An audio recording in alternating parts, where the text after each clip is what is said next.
my wife demanded. My sister and mom are moving in. If you can't handle it, it's over. I said, okay, it's over. I packed my bags and left the house, which was a rental in her name. Now she, her mom, and her sister are all panicking about rent. Original post. I, 33 male, just walked out of my marriage 3 days ago, and I'm still processing everything. My wife, 31, and I have been married for 4 years, together for 6. The rental house we live in is in her name only. She signed a lease 2 years ago when we moved in because her credit score was better at the time. Monthly rent is $2,400. Here's the thing, though. I've been paying $2,000 of that every month. She contributes $400 from her part-time retail job. That brings in maybe $1,800 per month. I make around $75,000 as an IT project manager. This arrangement worked fine. I covered most bills. She handled groceries and her own expenses. Not perfectly equal, but functional. We were saving for a house down payment. Well, I was saving. My account had about $28,000 set aside for it. Last Tuesday, I get home from work around 6 p.m. My wife's sitting at the kitchen table with her mom and her younger sister, 28F. Immediate red flag. Her mom lives 2 hours away, and her sister lives across the country. What are they doing here on a random Tuesday? We need to talk, my wife says. I sit down. Okay, what's up? Her mom jumps in. I'm losing my apartment. Rent went up $600, and I can't afford on disability. Her sister adds, and I just lost my job. Can't make rent in my city anymore. Need to regroup. I'm looking between the three of them, waiting for the punchline. It doesn't come. My wife takes my hand. So, they're going to move in with us. It makes sense. We have 3 bedrooms. They need help. We're family. I pull my hand back. Wait, what? You're deciding this without asking me. I'm telling you. This is happening. They're family. How long are we talking? Her mom. Until I find something affordable. Maybe 6 months. Her sister. Same. Until I find a new job and save up first and last month's rent. Probably 6 months. Maybe a year. A year. Possibly longer because, let's be real, these timelines always extend. Where's my input in this? I asked.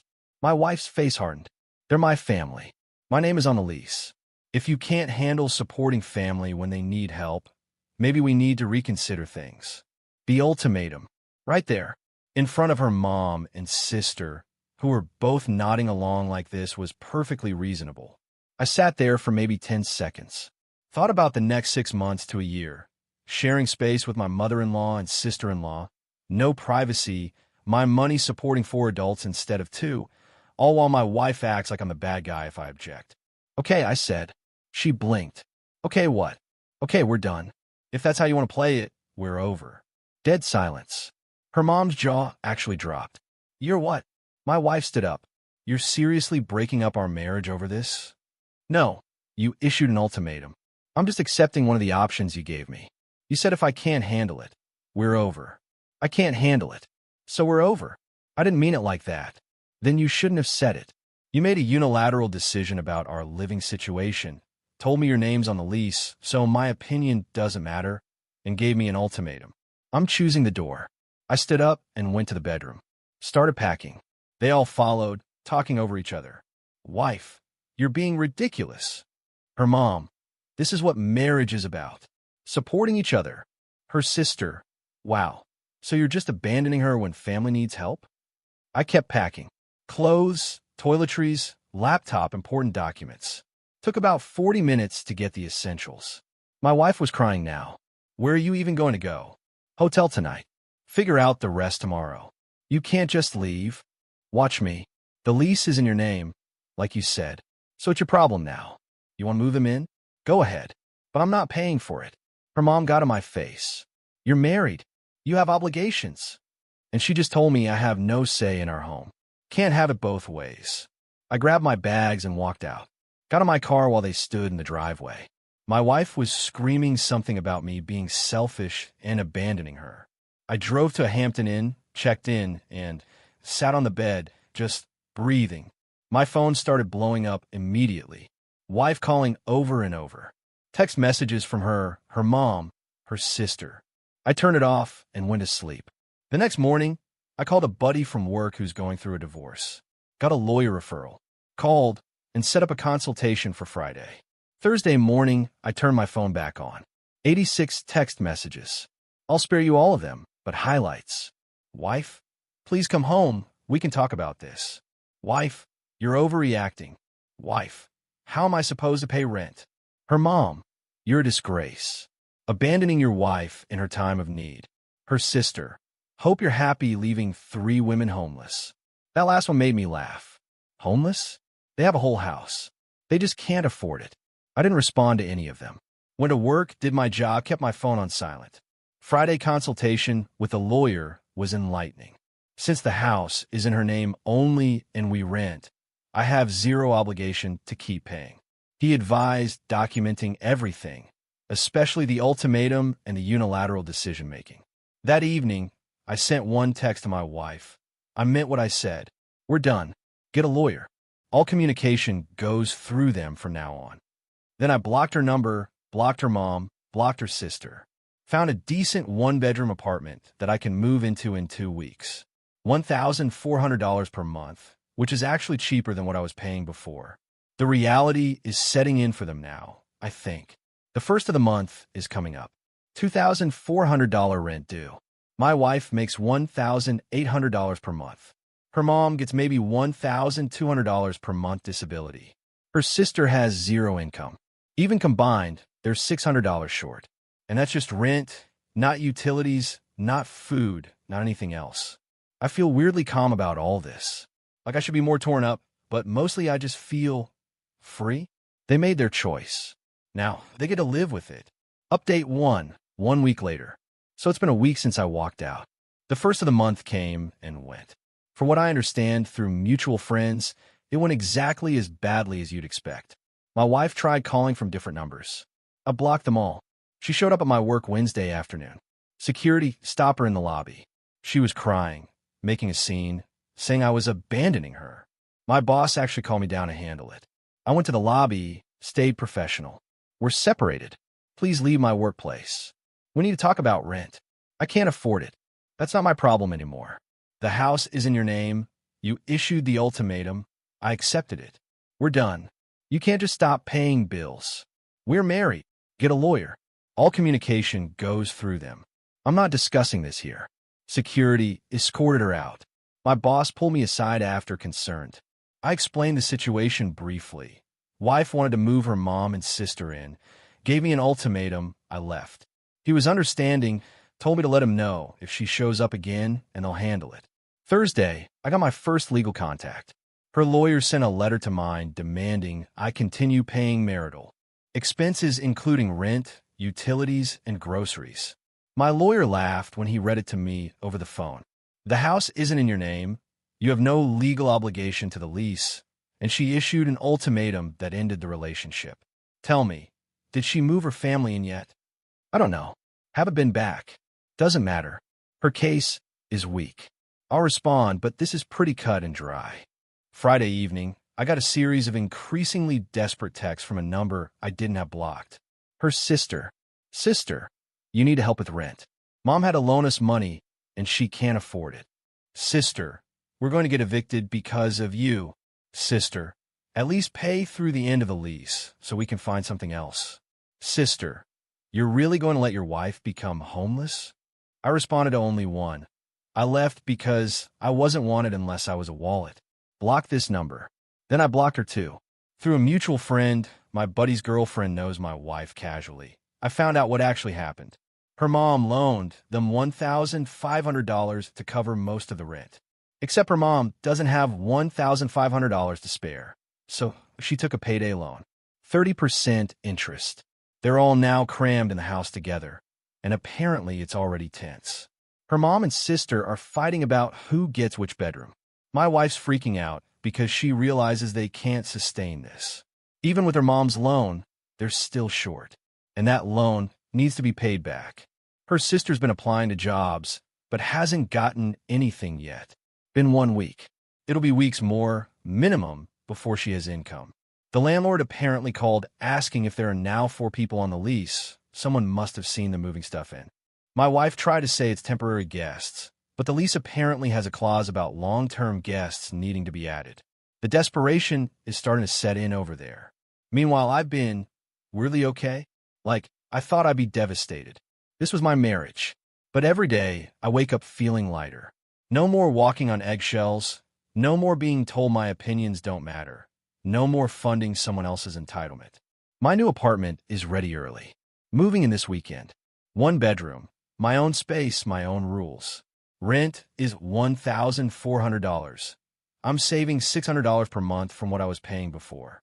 Plus, I don't have to cover utilities for a whole house or subsidize anyone else's lifestyle. I've been meal prepping, hitting the gym in my apartment complex, actually enjoying my evenings. Reading books I've been putting off, gaming online with buddies, just living. The weird part is the anger from them. They're mad at me.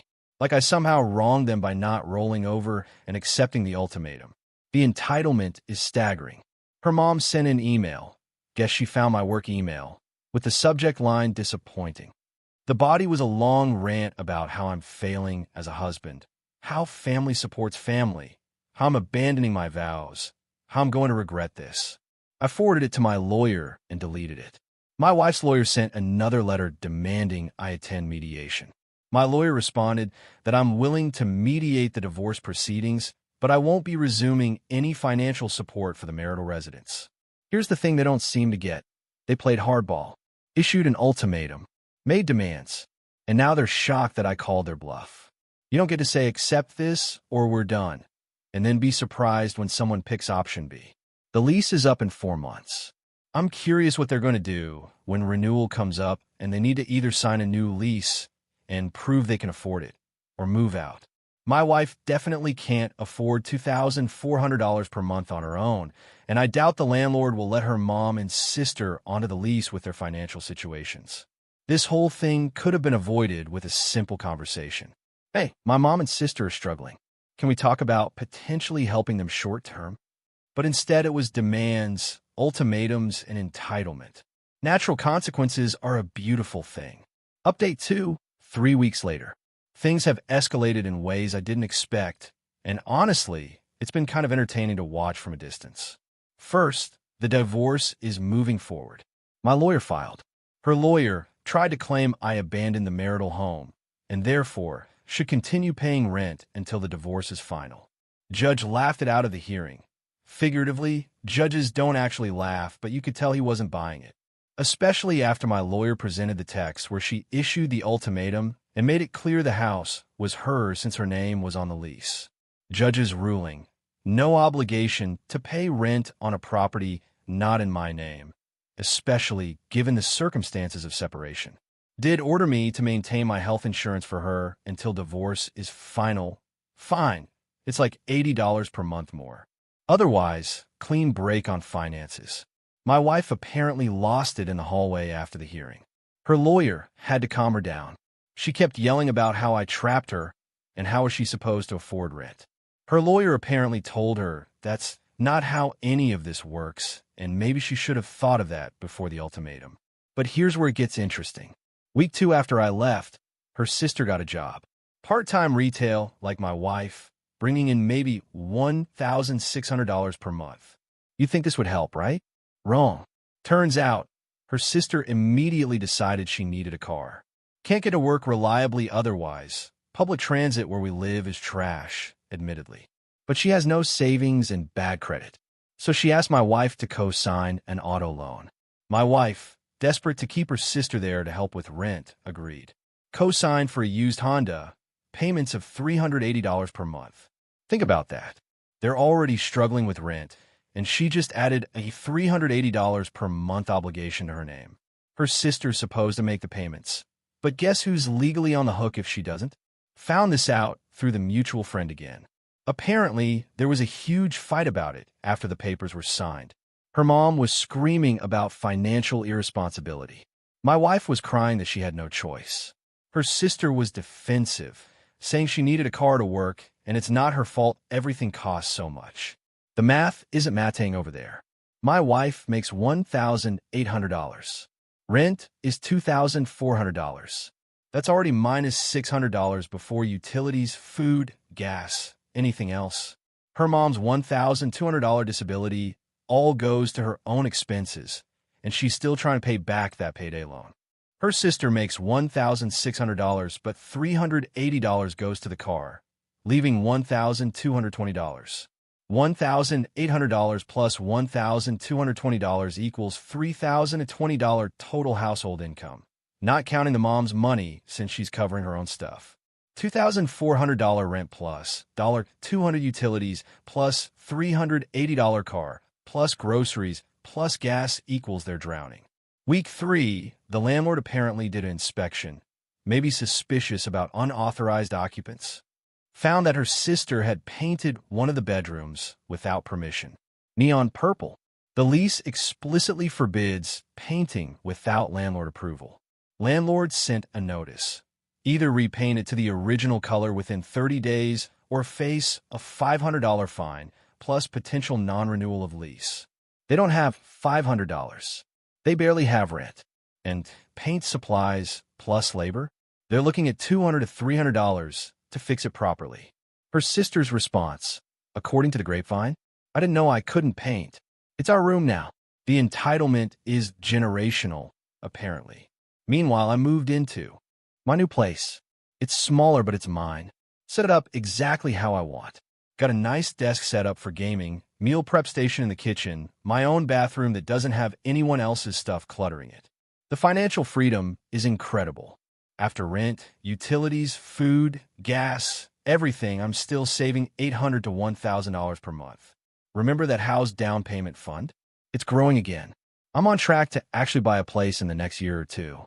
My wife tried one more time to contact me through a friend of friend. Sent a message saying she understands I'm upset, but can we please work this out? She misses me. Things are really hard right now. I sent back, get the divorce finalized. That's working it out. The divorce should be final in another month or so. We don't have kids, don't own property together, no shared debt. Just splitting what little marital assets we have, basically furniture. She can keep it, I don't want it. The only real negotiation is the tax refund from last year, which we're splitting 50/50ths. It's about $3,400 total, so $1,700 each. I'll take it. Her lawyer tried to argue I should give her my half to help with expenses. My lawyer shut that down immediately. My client's expenses aren't subsidizing her poor decisions anymore. Split per the law. The final hearing is scheduled for next month. After that, I'm completely free. I ran into one of her cousins at the grocery store last week. She tried to give me the family loyalty speech. You're really going to abandon her like this? When her family needs help. I was polite but firm. She chose her family over our marriage when she issued that ultimatum. I'm just respecting her priorities. But she's struggling. Don't you care? I care that I was treated like an ATM machine instead of a partner. She made choices. These are the consequences. You're so cold. No, I'm just done being a doormat. She huffed and walked away. Here's the thing that nobody on her side seems to get. I didn't create this situation. I responded to it. She decided to move her family in without discussion. She issued the ultimatum. She said my opinion didn't matter because the lease was in her name. All I did was take her at her word. And now that the consequences are hitting, suddenly I'm the villain for not saving them from their own choices. The audacity is almost impressive. Final update, 6 weeks later. The divorce is final. Signed, sealed, delivered. I'm officially single again as of 3 days ago. The hearing was quick. Judge reviewed the separation agreement, asked if we both understood and agreed to terms, signed off. Total time, maybe 15 minutes. My wife looked miserable. I felt nothing. We split the tax refund 50/50 like agreed.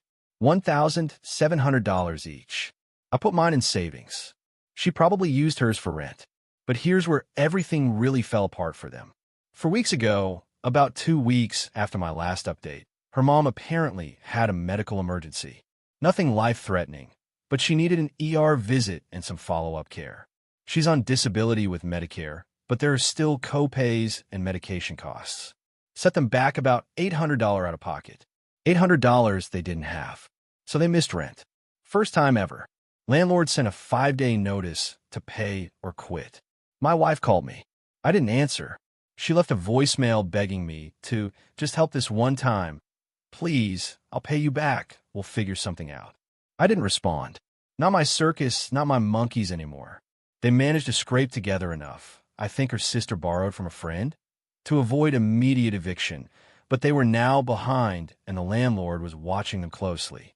2 weeks after that, 1 week ago, the landlord served notice of non-renewal. The lease is up in 2 months, and he's not renewing.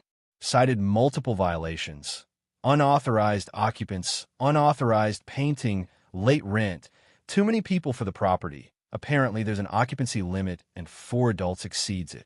They have 2 months to find a new place. The problem? Nobody wants to rent to them. My wife has an eviction scare on her record now. Even though she paid, that 5-day notice shows up in background checks. Her credit took a hit from the late payment. Her sister has bad credit and no rental history. Her mom's on disability with minimal income. They applied to 3 places this past week. All rejected. They're starting to panic about potentially being actually homeless. My ex-wife, feels good to say that, tried to contact me through her lawyer one last time. Asked if I would consider co-signing a lease for them just to help them get on their feet. My lawyer didn't even bring it to me. Just responded, absolutely not. Client has no obligation to assist former spouse with housing, especially given the circumstances of the separation.